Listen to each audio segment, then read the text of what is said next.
अस्सलाम वालेकुम नाज़रीन, प्रोग्राम TRP 360 के साथ मैं आज मौजूद हूँ ज़ियाउद्दीन हॉस्पिटल के बिल्कुल सामने। यहाँ मैं क्यों मौजूद हूँ आपको बताऊँगा।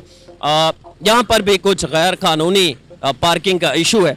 24 नवंबर यानी बुध के रोज़ अहम समाअत होने जा रही है सुप्रीम कोर्ट कराची रजिस्ट्री में। हम गए थे, आपको 12 इस हवाले से बता रहे हैं, इन्फॉर्म कर रहे हैं कि कराची के अंदर सिर्फ 35,000 ऐसे प्लॉट्स हैं जो सुप्रीम कोर्ट के मुताबिक अब तक जो डिटेल सामने आई है उसके मुताबिक गैर कानूनी है, जिन्हें वागुजार करवाने के हवाले से सुप्रीम कोर्ट अहकाम जारी कर रहा है। नस्ला टावर पे हमने वीडियोस की, आपको बताया कि किस तरह ये गैर कानूनी है, कौन सा हिस्सा गैर कानूनी है। ज़ियाउद्दीन हॉस्पिटल के सामने एक रफाई प्लॉट है मुबैना तौर पर, जिसे ज़ियाउद्दीन ने अपनी पार्किंग एरिया के तौर पर इस्तेमाल कर रहा है ज़ियाउद्दीन हॉस्पिटल। इस पे एक शहरी ने दरख्वास्त दी है और इस शहरी का कहना है कि ये रफाई प्लॉट है। सुप्रीम कोर्ट कराची रजिस्ट्री में इसकी समाअत होनी है बुध के रोज़। अब देखते हैं वो प्लॉट आपको दिखाएंगे कौन सा है जो कि गैर कानूनी है, और साथ साथ आपको ये भी बताएंगे कि दीगर जो कराची के अंदर बुध के रोज़ समाअत होने जा रही है उसमें कौन कौन से अहम रहनुमा जो है, अहम ओहदेदारान जो हैं वो पेश होने जा रहे हैं। वज़ीर आला सिंध को तलब किया है सुप्रीम कोर्ट कराची रजिस्ट्री ने। Chief secretary commissioner Karachi, attorney general Pakistan, advocate general of Pakistan, तमाम कंटोनमेंट बोर्ड के चीफ एग्जीक्यूटिव अफसरान, चेयरमैन PIA, DG पार्क्स और DG Sindh building control authority को भी सुप्रीम कोर्ट में 3 रुकनी बेंच ये समाअत करेगा, और चीफ जस्टिस जनाब जस्टिस गुलजार अहमद साहब ने इन्हें तलब कर रखा है। ये मैं आपको दिखा सकूं अगर तो ज़ियाउद्दीन हॉस्पिटल की जो बिल्डिंग है, इस बिल्डिंग के सामने आप देख सकते हैं कि ये सारी पार्किंग है इस वक्त, और मुबैना तौर पे जो अब तक डॉक्यूमेंट सामने आए हैं उसके मुताबिक ये जो पार्किंग एरिया है ये पार्किंग नहीं बल्कि ये एक रफाई प्लॉट है। और रफाई प्लॉट के साथ साथ यहाँ पर सर्विस रोड था जिसे पार्किंग में मजीद शामिल कर लिया गया है। रफाई प्लॉट और सर्विस रोड मैं आपको यूँ दिखा सकूँ कि एक तरफ आप देखें कि ये सर्विस रोड है जो कि जाने के लिए है, आप देख सकते हैं, और आने के लिए जो सर्विस रोड है इस वक्त वो मुकम्मल, जहाँ से ये ठेले वाले निकल रहे हैं, ये मुकम्मल अब पार्किंग एरिया बन चुका है। यहाँ सर्विस रोड ख़त्म हो चुकी है और सर्विस रोड को इस्तेमाल करने के लिए एक ही सर्विस रोड से दोनों जानिब जो है लोग आ और जा रहे हैं। 25 अक्टूबर को इस हवाले से एक मुख्तसर रिमार्क्स भी सामने आया था। सुप्रीम कोर्ट कराची रजिस्ट्री में रफाई प्लॉट पर पार्किंग बनाने से मुतालिक हुक्म दिया गया था कि इसे खाली किया जाए। तो जो ज़ियाउद्दीन हॉस्पिटल की इंतज़ामिया उनकी जानिब से, उनके वकील की जानिब से मौक़िफ़ इख्तियार किया गया था कि ये पार्किंग हमने नहीं बनाई, बल्कि जो भी लोग ज़ियाउद्दीन हॉस्पिटल आते हैं वो खुद यहाँ अपनी गाड़ियाँ खड़ी कर देते हैं। तो फिर चीफ जस्टिस साहब ने इस पर रिमार्क्स दिए थे कि जो पार्किंग एरिया है, रोड के किनारे पे लोग गाड़ियाँ खड़ी करते हैं जैसे कि अब भी खड़ी हैं, तो वहाँ क्यों नहीं खड़ी की जाती और इस सर्विस रोड को और फ्लाई प्लॉट को क्यों इस्तेमाल किया जा रहा है।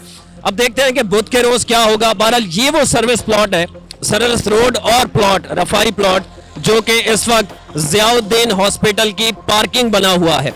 ज़ियाउद्दीन हॉस्पिटल जो नाज़िमाबाद के अंदर है वहाँ भी ये मसाइल थे, आसपास के जितने प्लॉट्स थे उनको पार्किंग एरियाज में तब्दील कर दिया गया था, लेकिन काफ़ी ज़्यादा इंतज़ामिया की कोशिशों के बावजूद अब वो वागुजार हो चुका है। अब इस सर्विस प्लॉट को, इस सर्विस रोड और इस प्लॉट को वागुजार करवाया जाता है या नहीं, ये कुछ भी कहना कबल वक्त होगा। अब देखना यह है कि 24 नवंबर को बुध के रोज़ समाअत क्या होती है।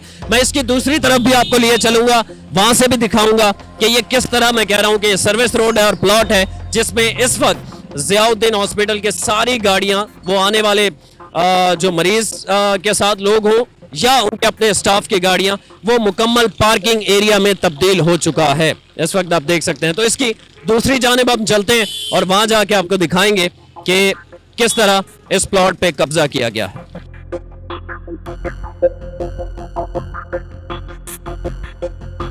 ये वो सर्विस रोड है। मैंने आपको जैसे कि पहले बताया था कि ये सर्विस रोड यहाँ एंटर होने के लिए तो है, लेकिन इसकी दूसरी साइड जो है वो इस वक्त मुकम्मल पार्किंग एरिया में तब्दील हो चुकी है। और इसके बाहर भी सर्विस रोड के आप देख सकते हैं कि यहाँ भी गाड़ियाँ मौजूद हैं, पार्किंग मौजूद है। तो ये सिंगल जो एक सर्विस रोड रह गई है, एक साइड वो भी आधी पार्किंग में है, जिसकी वजह से यहाँ रश के वक्त जो है मुश्किलात पेश आती हैं लोगों को।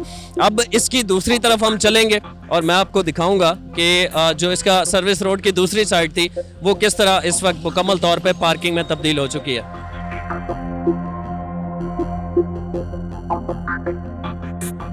ये सर्विस रोड का दूसरा हिस्सा है। अब मैं सड़क की दूसरी तरफ आ गया हूँ, आपको दिखा सकूं। ये आने वाली सड़क से हम आए, अब ये जाने वाली सर्विस रोड थी जो इस वक्त आप देख सकते हैं कि मुकम्मल तौर पर पार्किंग एरिया में तब्दील हो चुकी है, जिसकी वजह से आवाम को परेशानी का सामना है। और इसके बिल्कुल साथ ही बिल्डिंग के बिल्कुल सामने जो रफाई प्लॉट था वो भी मुकम्मल तौर पर इस वक्त पार्किंग एरिया में तब्दील हो चुका है। तो इसकी सुप्रीम कोर्ट कराची रजिस्ट्री में अहम समाअत होने जा रही है। अब देखना ये है कि इस पे ज़ियाउद्दीन की जो इंतज़ामिया है, उनके वकील हैं, वो क्या मौक़िफ़ अपनाते हैं और वो इस हवाले से क्या बताते हैं। मुकम्मल तौर पे आप देख सकते हैं कि गाड़ियों की तवील कतारें हैं। इसमें ज़ियाउद्दीन का जो स्टाफ है उनकी गाड़ियाँ हैं और इसके अलावा जो मरीज़ आते हैं, उनके साथ लोग आते हैं, उनकी गाड़ियाँ भी हैं। तो इसकी वजह से ना सिर्फ रफाई प्लॉट पर कब्जा है, मुबैना तौर पे मैं इसलिए कह रहा हूँ कि ज़ाहिर है अदालत प्रूफ करेगी कि ये कब्जा है या कोई, जैसे कि हमारे यहाँ उमूमी तौर पे होता है कि इदारों की मिली भगत से ही होता है। तो इसलिए जो केडीए के डीजी हैं उन्हें भी यहाँ तलब किया गया है और उन्हें भी सुप्रीम कोर्ट में बुलाया गया है बुध के रोज़, और उनसे भी जवाब तलबी होगी कि आया किस तरह एक रफाई प्लॉट के ऊपर एक हॉस्पिटल की पार्किंग एरिया में उसे तब्दील कर दिया गया है और साथ सर्विस रोड को भी मुकम्मल तौर पर बंद कर दिया गया है। इसके दूसरी जानिब हम देखें तो ये जो सर्विस रोड आ रही थी ये भी यहाँ मुड़ जाती है और यहाँ सामने आपको नज़र आ रहा होगा कि ठेले हैं, तो इसका जो सर्विस रोड सीधी जा रही थी ये भी बंद हो जाती है यहाँ से। और इसकी हालत तो मैं आपको बता ही चुका हूँ कि इस वक्त क्या है कि दो रोया रोड थी जो अब एक सिंगल सड़क में तब्दील होके रह गई है। अच्छा, यहाँ पे हमें एक बुजुर्ग शहरी भी मिले, वो कहते हैं कि ये बड़ा अच्छा आप काम कर रहे हैं कि ज़ियाउद्दीन वालों ने हमें परेशान किया हुआ है, हमारे लिए सड़क जो सर्विस रोड थी बंद है। उन्होंने निशानदेही भी की कि सामने जो राउंड अबाउट है, चौरंगी है, वो आप देख सकते हैं कहाँ है और पार्किंग एरिया उसके सामने, सारा पार्किंग एरिया, सर्विस रोड मुकम्मल तौर पर बंद है। उन्होंने नाराज़गी का इजहार भी किया लेकिन वो ख़ुद कैमरे पर नहीं आना चाहते, खौफजदा है या कोई और वजह है, उन्हें ये वही बेहतर जानते हैं। बज़ाहिर वो खौफज़दा लग रहे थे। ज़ाहिर है एक आम ठेले वाला, एक आम यहाँ जॉब करने वाला या एक आम आदमी जो है वो परेशान नज़र आता है इस सर्विस रोड के बंद होने की वजह से और इस रफाई प्लॉट में पार्किंग होने की वजह से। लेकिन वो ज़ाहिर है एक इतनी ताकतवर इंतज़ामिया ज़ियाउद्दीन हॉस्पिटल की, जिनके कराची के अंदर कई हॉस्पिटल्स ऐसे मौजूद हैं, उनके सामने बात करने से भी कतरा रहे थे। ये वो सारी सूरत हाल है। बहुत सारे 35,000, जैसा कि वीडियो के आगाज़ में मैंने आपको बताया, 35,000 कराची के अंदर ऐसे रफाई प्लॉट्स हैं, ऐसी जगह हैं, पार्क्स थे, सर्विसेज रोड हैं जिन्हें मुकम्मल तौर पर अपने यूज़ में इस्तेमाल कर लिया है। वहाँ माफियाज जो भी हों, चाहे वो हॉस्पिटल माफिया हो, चाहे वो कोई और कारोबार करने वाले हों, उन्होंने इस तरह कर दिया है। अब सुप्रीम कोर्ट में उन 35,000 प्लॉटों के हवाले से बुध के रोज़ 24 नवंबर को समाअत है।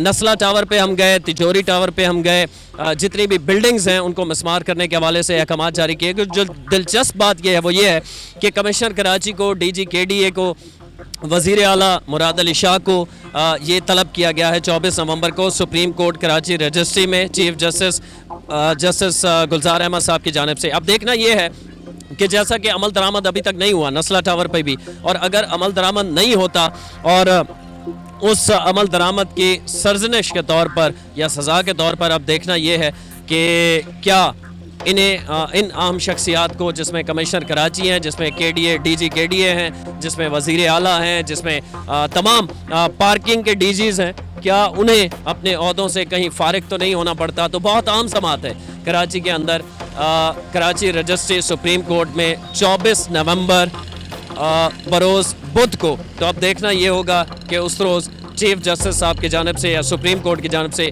क्या अहकाम जारी किए जाते हैं। इरफान हैदर को प्रोग्राम TRP 360 से इजाज़त दीजिए। अल्लाह ने के बाद।